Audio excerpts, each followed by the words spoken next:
You're listening to Your Calm Parenting Path. I'm your host Nina, a mindful parenting coach and mum, here to help you go from overwhelmed and reactive to calm, confident and connected with your kids. This show is for parents who want to raise their children with more patience, less stress and a whole lot more joy.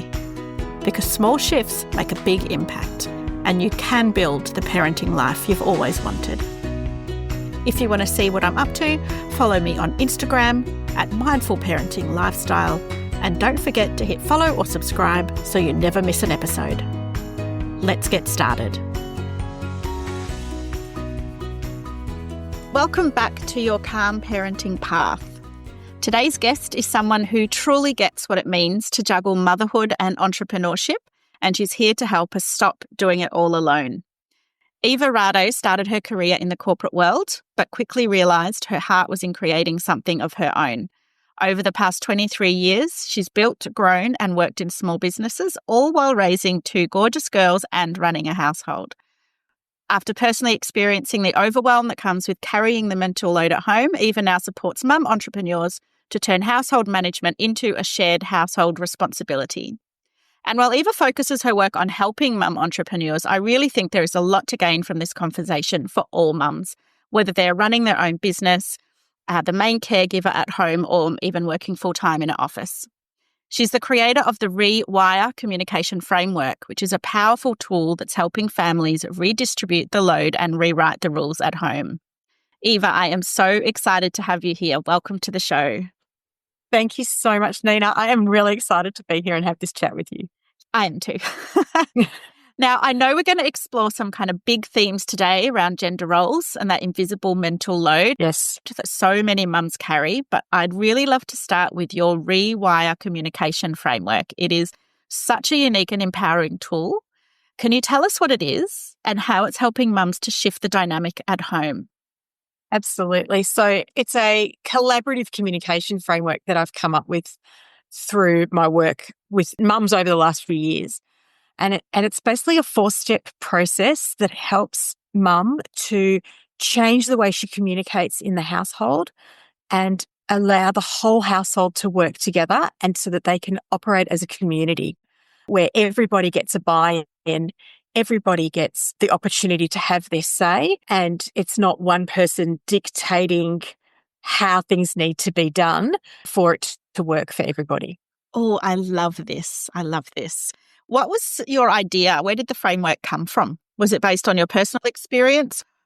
A little bit of it all. So yes, I experienced my own overwhelm and ended up in burnout. And as I crawled out of that, one of the things I looked at and came to realise was that how I was being mum in the house was big part of how I ended up in such a state of overwhelm, and that needed to shift and needed to change. And so one of the first things I started to look at was the way that I was communicating.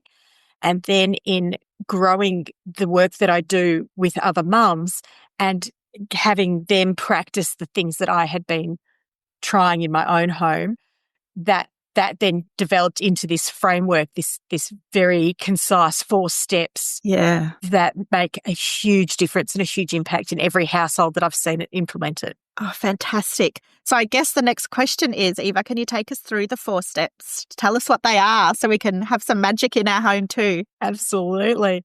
Yes. So it is the re-WHYR, and WHYR is an acronym. It's the word why, W-H-Y, with an R at the end. Nice. And if you remember WHYR spelt that way, you'll never forget the 4 steps. W stands for what. So what is working and what isn't working. So in this case of household management, it could be as simple as, I love that you guys help set the table, but it really doesn't work for me that I'm left to do the dishes on my own every night. Right. So what is working, what is not working? H is, how does that impact? So how does that impact you as the person who's bringing up that there's this thing that's not working? But more importantly, how does that impact the others in the household? Yeah. And not just from the perspective of how do I think it impacts you, right? But also from a standpoint of curiosity, I'd really like to know how that experience is for you. So, when I'm left washing the dishes on my own every night, I end up cranky and tired and frustrated and lonely. And that makes me feel horrible. And I feel like I'm then being a really cranky mum, which I imagine is really difficult for you. And it seems to me like I'm being really unfair. But how is that for you? Wow. Okay. Yeah. So that's the H. Yep. The Y is about yes. So first of all, we need to get agreement that there is something here that needs to be fixed or something that isn't working. So, and having this part of this first two steps of the conversation, hopefully everyone else starts to see that this is something that is not working for at least one person in the house. Yes. But also by having that curiosity part of that H conversation, they can start to see how it doesn't work for them as well. Yeah. And when they agree that this is something that needs to be fixed, then we can all together come up and do some brainstorming and come up with different options and suggestions of how we could make it work differently and create the system and the process and something that we can all agree on, come back to that. Yes, this is the one that we're going to try. This is what we think would work in our house. Mm. And R is for review. And this is the part that most human beings forget when they're working through a difficulty, a conflict, any kind of, conversation where it needs to be fixed is once you've set up what you're going to do differently, it's really important to come back and review that after a certain amount of time. Agreed. And in that initial conversation, it's important that you set the time together of what's going to work to come back and have the review. Yes. So that you come back and then say, okay, so we've done this now for 2 weeks. We tried this system. Is it working better? Is it working for everybody? What's still not working? What do we need to tweak? How do we make it better? Yeah. And that's basically the 4 steps. 4 steps. That check-in piece is so important, isn't it? We talk about that in mindful parenting as well. When you've solved a conflict or, made a decision, actually checking back in to see if it's working, because without that piece, nothing is going to change. There'll be someone else that has something that they're not happy with, or you agree that everything's going well and everyone's happy and, things are going a lot better and you've got that kind of closure of this is working now. Correct. But then I guess even as the kids get older, it's still important to check in because their kind of views and opinions change. So, yeah, I really like how you implement that into the process. Yes, exactly. So I can imagine that some mums listening might feel nervous or a bit resentful when it comes to starting some of these conversations. How does your framework support them emotionally and practically? I love having this part of the conversation, Nina, because most mums, at some point, we've come to the point where we realize it's not working. It's not working for us. I mean, we're doing it all, we're having it all, and we've probably tried, most mums I come across have tried quite a few different things. I mean, I went through that whole, I'm going to sit them down and tell them they're old enough to help me. I Googled what chores can my 10-year-old do.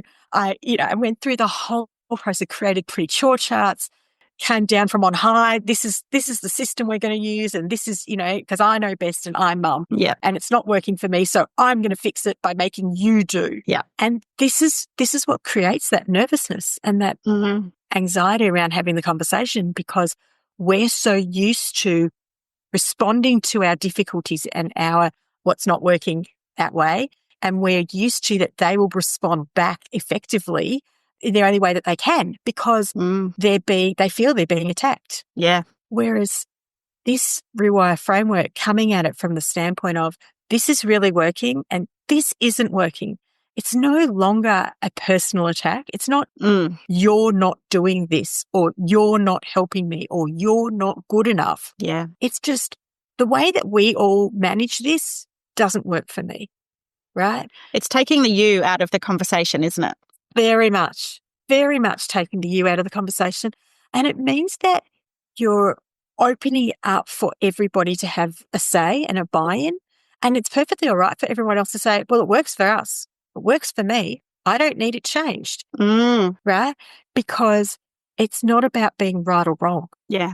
It's about human beings living together and cohabitating in a way that is a community for everybody. And so I think just having that first step of starting with the what is working and what isn't working. Not about who's to blame and who's at fault, but just what the facts are, what the scenario is. Yeah. Means that it relieves that pressure of having to bring up something that is bad or negative or wrong or that someone is seen to be doing wrong. Yeah. It empowers every member of the family to have a say. Correct. To be part of the decision making. That's why I like it so much. Yes. And I guess that was my next question. Do you have an age range that you typically start using your framework? My kids are 8, 4 and 6. So are they too little, too old? Perfect. So the minute that they start voicing their own opinion is the time you can start the conversation. Yeah. You might have it in a smaller way. Obviously, with a 4-year-old, you're not going to say, look, it really doesn't work for me when you throw your towel on the floor and, and it's because it makes me really angry that I have to pick. You're not going to go into the whole thing, but you are going to start by saying, when I have to bend down and pick up your towel, it starts to hurt my back. So do you think there's something we can do that I don't have to pick it up every time? Yeah. And it might be as simple as the 4-year-old saying, I can hand it to you, Mummy. Yeah. Right? And at that age and at that stage, that is the perfect solution, right? You're not going to get them to hang it up on the towel rail necessarily, but they can have a part in it. The thing, though, to remember is no matter what age they are when you're starting this new form of communication, they're going to be probably quite shocked. Like you've never talked to them like this before. You've only ever said, hey, your towel doesn't go on the floor, pick it up, right? Yeah. So no matter how old they are, and in fact, the older they are, the more shocking and more unusual it sounds. I can imagine. And the more they react in a way that seems almost like, who are you and what did you do with my mum? And so we've got to remember that this is a new habit and a new way of being, both for us and for the family. So the earlier we start, the better, because it's less of a shock. Yeah. But it means that no matter how old the family member is that we're having this conversation with, it's always important to remember that A, we've been thinking about this thing that's not working for some time. Yep. This is out of the blue for them. And B, they've never had to come up with solutions to them. You've always just told them and given them what the solution is. So come with 1 or 2 solutions, So in the case of the 4-year-old with the towel on the floor, it could be, so it really hurts Mummy's back. So what could we do? Do you think you could pick it up and hand it to me? Or do you think maybe instead of throwing it on the floor, you could put it over the towel, over the bath? Right? Like you give them a couple of of ideas, particularly when they're that young, obviously, but even as they're older and it's something new, and it gives them the opportunity to start that springboard brainstorming ideas. And then I guess the review would come in if they did it the first day and then they forgot the days after that. That's when you would come back with that review. Yeah. So the way I incorporate the review is it's more like, let's try this for a week. This is something that happens every day. Let's try this for a week. Let's come back in a week. And also remembering the new habit of putting the towel over the bath is a new habit. So it's going to need some reminder, right? So the first day they'll do it because you've just had the conversation. Second day they put it on the floor and just say, hey, weren't you going to put it on the bath instead of on the floor? Yeah. Right. And then it might be, the next day they remember and they do it themselves, and it's that positive reinforcement. Oh, thanks for remembering because I'd forgotten that we were doing that now. Right. Yes. Again, depending on their age, that's perfect for a 4-year-old. You wouldn't say that to a 12-year-old, right? Yeah. They'd feel like you're teaching them to them like they're a kid, right? Yeah. You'd say, oh, thanks for remembering. I really appreciate that I don't have to bend down today to pick it up, right? Beautiful. Whatever the story is. But then at the end of the week, you come back and you say, right, so we've tried this for a week. How many days did it work? How many days did I have to remind you? Does that annoy you that I remind you? It'd be much better for me that I don't have to bend down and hurt my back. Yeah. What's the next step kind of thing? Yes. And then again, review is also important as they get older. Like if you start that with the 4-year-old, by the time they're 8 and can reach the towel rail, you're going to have had that transition. Exactly. And that review might be, so you can reach now. So how about we start seeing if you can remember to put it on the towel rail, right? And then I can have time to go and warm your bed up before you come and read stories or whatever, Yeah. So yes, review is important on ad hoc, but this new way of communicating, it's important that you set the review on a given time. Yes. That you all agree you're going to come back, and it's in the diary, the family diary. Yeah. And on Friday night at dinner, we're going to talk about how the dishes have been going for the last week. Love that. So that it's not onerous in that it's one person has to remember it, number one. Yeah. Number two, it's not one person always coming back in 24 hours and saying, hey, we were going to put the towel up, right? But it also means that everybody's got time to build the habit and to see. Yeah, I love that. You know, how it works, not just for the once in the first day, but over a period of time. To see if it's built up, if it's worked overall. And putting it on the calendar takes away the mum's role of having to reinforce this is when we're having our meeting or our chat, and I think that's really great as well. Yes, yes. I know my boys love looking at the calendar and seeing what we've got on. They'll always tell me what's on for the day. So I think, that's a really great thing to do. That's fantastic. So what about partners? So what's the best way to bring them into the conversation without it feeling like a blame or a criticism? It's very much the same framework. Only I usually recommend that mum starts having the conversation with partners before the kids so that we get them on board. Right. And you come as a united front to this new way of running the household, managing the household. So it's very often just about having that very starting open conversation. Listen, things around here are actually stressing me out. I don't know if you've noticed that I've been a little bit on edge, but I'm getting overwhelmed with everything that's on my plate. And it's not about you taking things off my plate. It's about how we manage this household together. And I feel like there's a way for us that we could do it better. So it's not, I don't feel like it's all on my shoulders. Yes. And again, remembering that, they are used to it being a blame game. So even when you frame it that way, I've had so many mums come back to me and go, yeah, he just started listing off how he does the bins and he mows the lawn and he, It's a competition. It's a competition, right? Yeah. And that's also, you've got to remember, that's their preconditioning as a male. That's their jobs.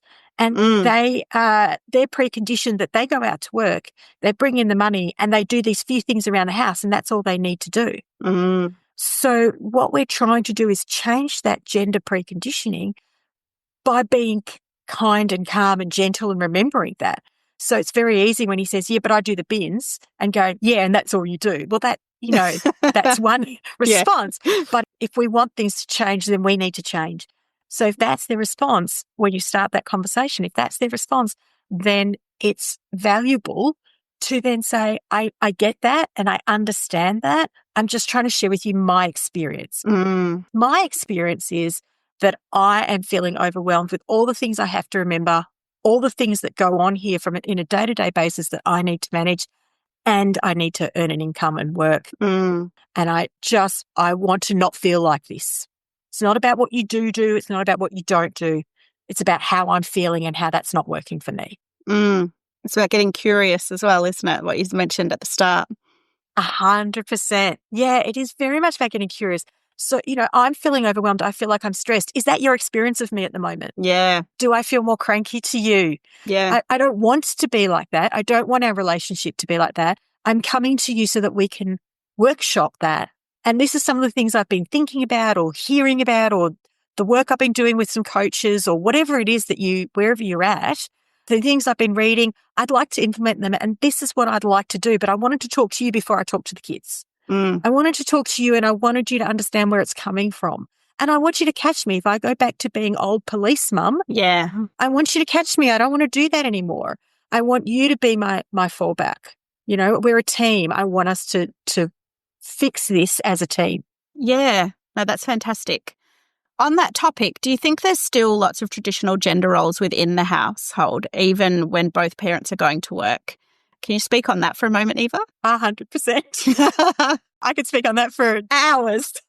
We still live in a society where mum is seen as the number one carer and mum is seen as the number one housekeeper. And, who does school call when the kids are sick? Right? Exactly. Who do the kids call when they've forgotten their trumpet? Right? When they're at school and they've got music, but they haven't got their trumpet. What do our partners do when they realize they won't have time to pick up their dry cleaning? Right? Who do they call? Like, what do they do? Right? But do we call them? Right? And it's that traditional stereotype of, we might ring them and say, hey, on your way home, can you pick up the milk? What's the chance that they're actually going to come home with the milk, right? Yeah. Yeah. But that's a stereotype and a gender bias that it exists in our society that we still carry in our homes. And that whole thing of, he does the bins. Yeah. He mows the lawn, right? He changes the smoke detector batteries and the light bulbs, right? Everything else, who does the cooking? Who does the washing? Who does the cleaning?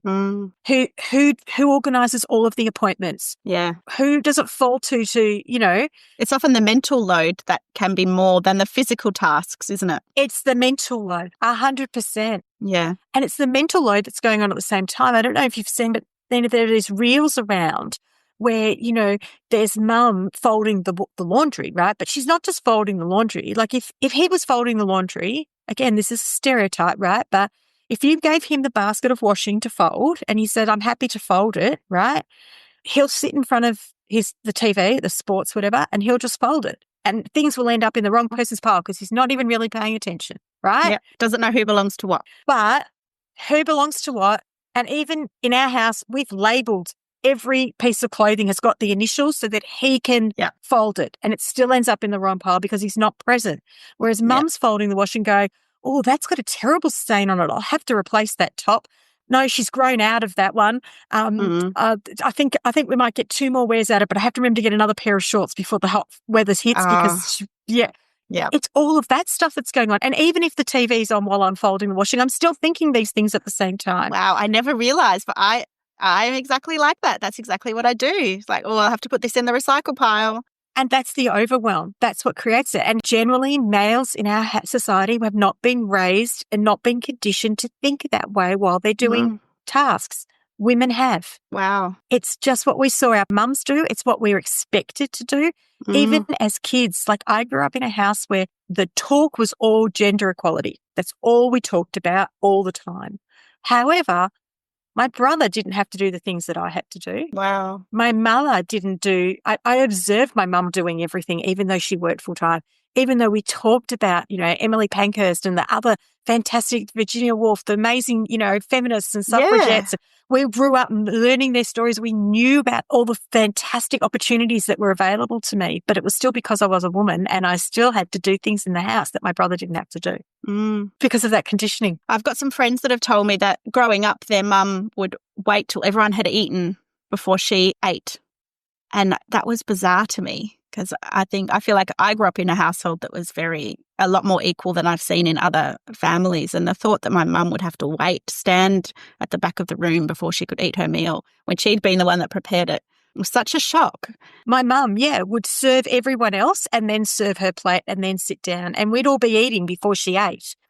There was never a requirement, wait for mum, I love that idea that the person serving serves themselves last because that's a sign of respect to the other people at the table. But in our house, it's not mum who serves; it's whoever's cooked. Whoever's cooked, right? Yeah. So now my husband cooks once a week.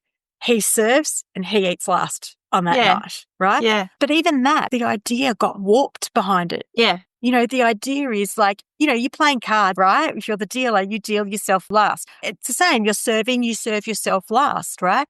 But when mum is the only one who's ever cooking, she's the one that serves last. She's the one that's always served last. Yeah. So it's interesting, where these preconditionings come from, what they were intended for and how they've been altered and warped into being something completely different and a complete gender bias. And it's up to us to now acknowledge them, notice them and shift them. Yes. And make the changes. And it's not about the fact that my 2 kids are girls, that they have to do things. It's just as important that they see that their dad is doing things that I never saw my dad do, because it's not about them just learning the skills. It's about them learning that when they have their own home, it doesn't have to be up to them. Yeah, and that's really, I feel that quite a lot, Eva, because I have 3 boys and I feel like it's important to teach them exactly the same thing. My husband does the cooking and I clean the kitchen. Yes. And then if I cook, which I don't cook very often, let's be honest, it swaps. So I'll do the cooking and he'll clean the kitchen. Perfect. And I think that showing them that and teaching them that. Just because I'm the only girl in the house doesn't mean that I do all the jobs. Exactly. And I think this framework that you've created is a great way to empower them so that when they do have their own families, they're well aware that it's not just one person, whether a male or a female, that does everything. We're giving them the skills that they need to grow. That's exactly right. So it's one thing that, we give them the skills and we teach them so that they can go into a share house or a relationship and have their own home and know how to do these things. It's another thing to role model for them that it's not a gender divide, it's a person fairness, right? Yes. And having 3 boys, it's really important as they grow older and they start doing some of the cooking, that it's not you that's always cleaning up when they cook. And it's not, because that's true. That would still just perpetuate. You're the girl, right? You're the female. You're the one that does the cleaning up if he cooks, right? Whereas if, the oldest one cooks and the middle one cleans up and the youngest one sets the table and you clear the table that night, right?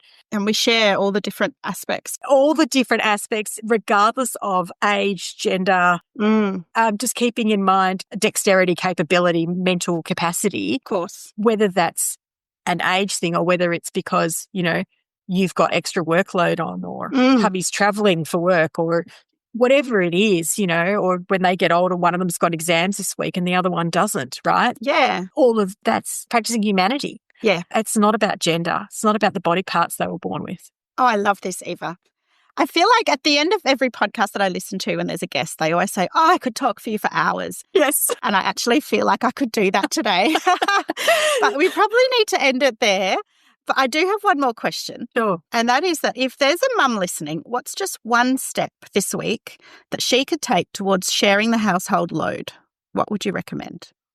So I always say that you have to start by knowing where you're starting.